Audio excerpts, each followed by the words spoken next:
আসসালামু আলাইকুম বন্ধুরা, আমার ফার্মে আজকে নতুন একটা জাত কালেকশন করলাম। সিল্কি ব্রাহ্মা অথবা ব্রাহ্মা সিল্কি বলা হয় মুরগাটিকে। খুব সুন্দর জাত কালেকশন করলাম। 15 দিন বয়সের সিল্কি মুরগা আমার ছোটো ভাই নিজামুদ্দিন বিদেশ থেকে কালেক্ট করে পাঠিয়ে দিয়েছে। আসলে মুরগা হচ্ছে একটা শখের ব্যাপার। নতুন ঠিকানায় আমাদের নতুন জাত কালেকশন করলাম হোয়াইট সিল্কি। শুধু মায়া থেকে মাত্র আসলো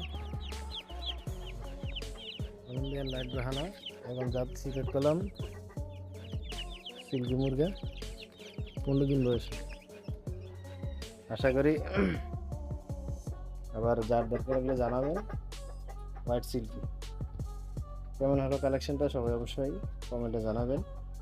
আর নতুন নতুন জাত কালেকশন আশা করি সংগ্রহ করি। যেহেতু অনেক দূর থেকে এসেছেন 4-5 ঘন্টা জার্নি করে, অবশ্যই মুরগাটি পানি খাওয়ার জন্য অস্থির হয়ে রয়েছে। আমরা এখন পানি আর খাদ্য গ্রহণ করব। দেখি কী কী খাদ্য।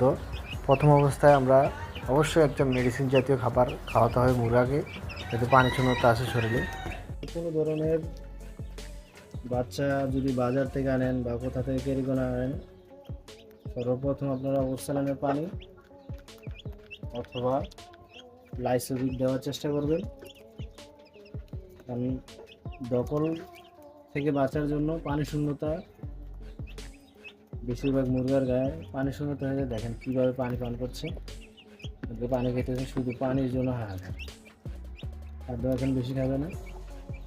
এই যে সিল্কি মুরগা, হোয়াইট সিল্কি, এই বড় হলে কিন্তু অনেক সুন্দর দেখায়।